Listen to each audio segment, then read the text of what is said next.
lya bannamagye erigenda okujjanjabirwamu abasirikale ba UPDF bokka erimazeewo obukadde obukunukkiriza mu 505. Ssaabaduumizi w'eggwanga General David Muhoozi agamba nti ebisinga ng'okulongoosa embeera y'abannamagye omuli bwe batendekerwa, ebyensoma byabwe, eby'obujjanjabi n'ebirala, kati basigazza kyabyansula okwongera okutereeza embeera y'abamukwatamundu bano. Okutongoza eddwaliro erya Senior Officers Diagnostic Center eryokukebera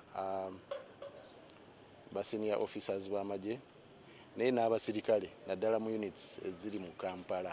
Tukoze bingi awantu awakolerwa zi office, awantu awatendekerwa okuwafuulawo omulembe, awantu awajjanjabirwa, kyetusigaza awantu we basula. Eryo ddibu naye tujja kulifunira amagezi. By turning GMH from a general hospital to a specialized hospital, and soon our ICU will be fully functional. What remains is installation of oxygen plants so that oxygen is pumped to every bed. We have acquired 3 dialysis machines, so we shall not be referring patients for dialysis. General Muhoozi agamba nti babadde bafuna obuzibu naddala okujjanjaba ba senior officers n'abalala, wabula nga kati kino kyandiba nga kinogeddwa eddagala. Eno gy'asinzidde n'ategeeza nga bwe bagenda okwongera okukwatagana ne Minisitule y'ebyobulamu okulaba nga bongerwa ku ddagala kubanga lye bakozesaako ate n'abantu ba bulijjo lye balina okubawaako nga bazze okufuna obujjanjabi mu malwaliro gaabwe. Anga kati eddagala lye tukozesa tuligabanyaamu abajaasi n'abantu ba bulijjo. Naye ekyo ate kintu kirungi kyembadde mbagamba, kubanga oyinza okuteeka essira ku cost y'eddagala ne weerabira cost y'omukago ogwaffe n'abantu ba bulijjo. Ogwo omukago gwa lubeerera ate toyinza guteekako muwendo. Ono alambudde n'eddwaliro eddene eriri ku mutendera gw'ensi yonna eriri ku bitundu kati 45 ku buli 100 okumalirizibwa, era nga mu kwogerako ne Engineer Ezra Nayoga avunaanyizibwa ku ddemu lino. Ekizimbo kino atulaze nti okusoomoozebwa kwokka kwe baakafuna bye bikozesebwa mu kuzimba eddwaliro lino. Ebimu ku byo bye tukozesa kati nga tanka z'amazzi ekika kye twetaaga wano mu Uganda tekirimu nga tulina kijja bweru, naye abakozi we bali mu Uganda bangi, ebirala byonna tusobodde okubifuna.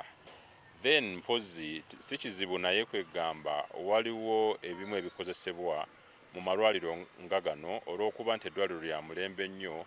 Ebintu ebimu tulina bijja, ebimu tugenda bijja India, ebirala tugenda bijja mu Buwarabu, ebirala tugenda bijja mu Amerika. General Muhoozi yeebazizza nnyo bayinginiya b'amagye era nga kano Engineer Besigye Bekunda atubuulidde ku pulojekiti endala bannamagye zibazimba ng'ejjera eggwanga. Tulina plans endala ez'okuzimba amalwaliro nga gano mu Karamoja gye bayita Matanyi waliyo barracks tugenda kuzimbayo health center 3. Kyangwali mu Bunyoro tugenda kuzimbayo barracks mpya naye wali mu health center 3. Kachomya Fort Portal Kabarole health center 3. Pajimu Kitugu mu district nayo health center 3. Masindi barracks wali dwaliro die upgrading kuva ku health center 3 tuka ku health center 4. CDF, we talk about money all the time, finances, but we want to also make it clear that money is not an end in itself. CDF, we look at value for money.